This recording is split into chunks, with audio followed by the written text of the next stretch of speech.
স্বাগত 24 ঘন্টা। আমি পূজা রয়েছে আপনাদের সঙ্গে। শেষ হলো 75 দিনের লড়াই। মৃত্যুর কাছে হার মানলেন জয়ললিতা।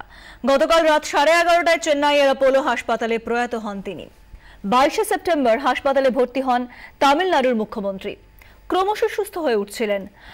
এবার বাড়ি ফিরবেন বলে যখন শোনা যাচ্ছিল, তখনই বিকেলে আচমকা হার্ট অ্যাটাক। চিকিৎসকেরা তাকে জীবনদায়ী ব্যবস্থায় রাখলেও গতকাল রাতে ব্যর্থ হয়ে যায় সব চেষ্টা।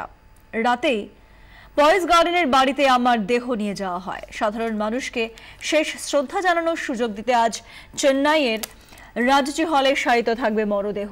বিকেল 4:30 নাগাদ মেরিনা বিচে জয়ললিতার শেষকৃত্য সম্পন্ন হবে।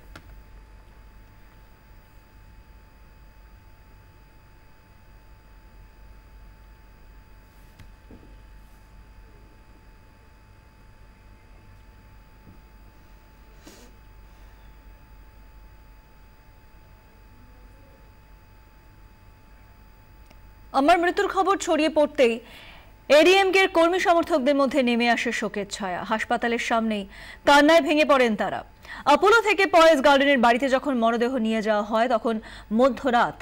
অত রাতেও দলীয় কর্মী সমর্থকদের ভিড়ে বাড়ির সামনে পা ফেলার জায়গা ছিল না। নেত্রীকে শেষ দেখার জন্য ব্যারিকেড ভেঙে সামনে আসার চেষ্টা করেন তারা। পরিস্থিতি সামাল দিতে লাঠি চালায় পুলিশ। তামিলনাড়ুর আইন শৃঙ্খলার অবনতির আশঙ্কা ইতিমধ্যেই বাড়তি পুলিশ বাহিনী মোতায়েন করা হয়েছে। তৈরি রয়েছে আধা সেনাও। গতকালই যখন বিকেল থেকে খবরটি ঘুরছিল যে জয়ললিতা আর নেই, তখন থেকে তার অনুগামীরা ভিড় করেছিলেন হাসপাতালের সামনে, অ্যাপোলো হাসপাতালের সামনে। যদিও তারপর অ্যাপোলো কর্তৃপক্ষ জানিয়ে দেন যে জয়ললিতার সংকটজনক অবস্থায় থাকলেও তার মৃত্যু হয়নি এবং তারপর পরিস্থিতি কিছুটা স্বাভাবিক হয়। কর্মী সমর্থকদের মধ্যে উদ্বেগ ছিলই, কিন্তু তবুও তারা আস্তে আস্তে ভিড় কমাতে থাকেন হাসপাতাল সামনে থেকে। তবে তারপর যখন রাতে এই খবরটা আসে, তখন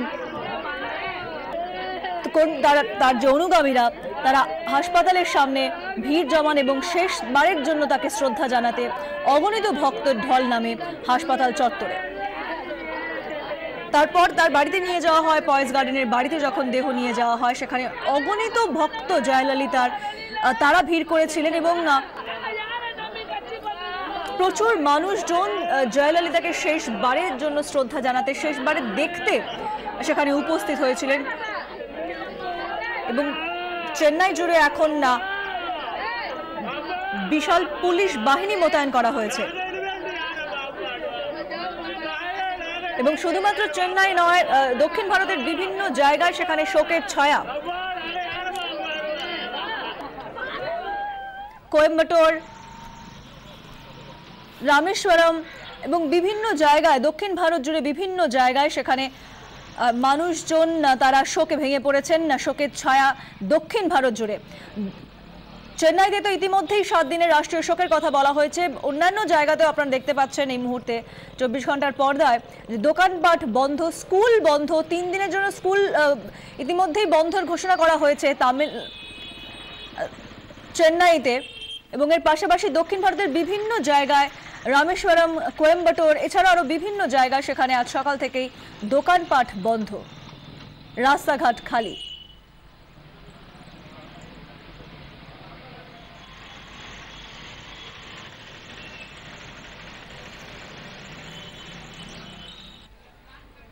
ম্যাটিনি আইডল থেকে দুধের রাজনীতিক জয়ললিতার জীবন জুড়ে তাকে আইকন হিসেবেই মানেন দক্ষিণ ভারত জুড়ে তার যে অনুগামীরা রয়েছেন তারা সকলেই। এবং সেই কারণেই শুধুমাত্র চেন্নাই বা তামিলনাড়ু নয়, বিভিন্ন জায়গায়, দক্ষিণ ভারতের বিভিন্ন জায়গায় আজ শোকের ছায়া।